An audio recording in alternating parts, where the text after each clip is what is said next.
صاد والقرآن ذي الذكر بل الذين كفروا في عزة وشقاق أهلكنا من قبلهم من قرن فنادوا ولا تحين مناص وعجبوا أن جاءهم منذر منهم وقال الكافرون هذا ساحر كذاب أجعل الآلهة إلها واحدا إن هذا لشيء عجاب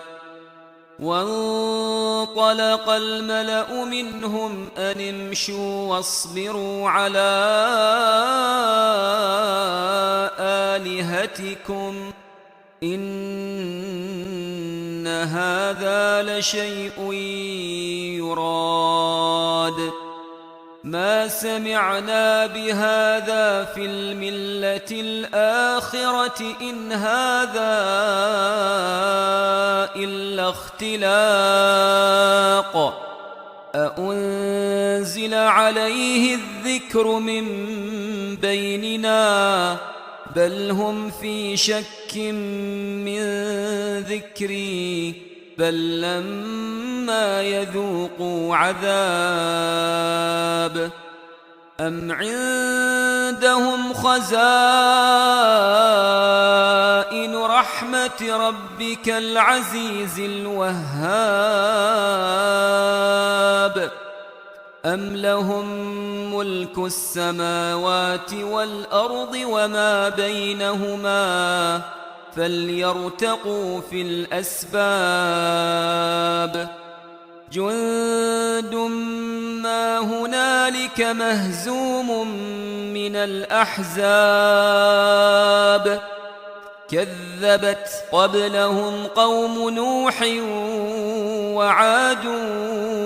وفرعون ذو الأوتاد وثمود وقوم لوط وأصحاب الأيكة أولئك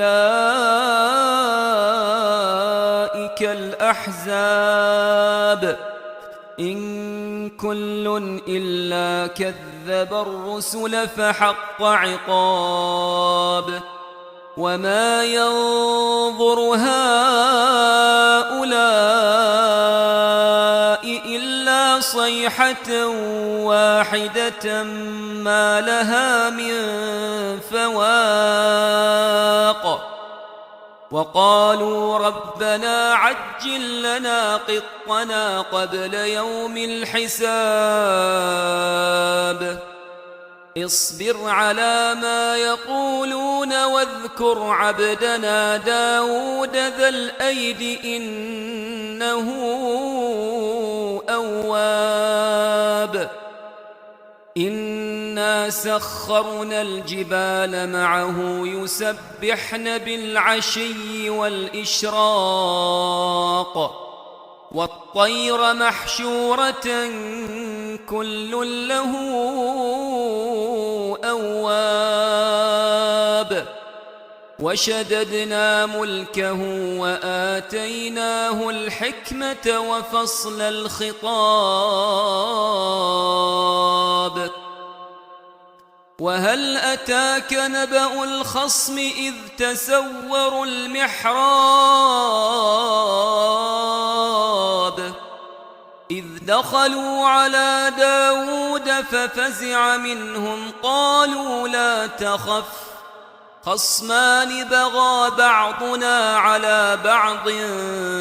فاحكم بيننا بالحق ولا تشطط واهدنا إلى سواء الصراط إن هذا أخي له 99 نعجة ولي نعجة واحدة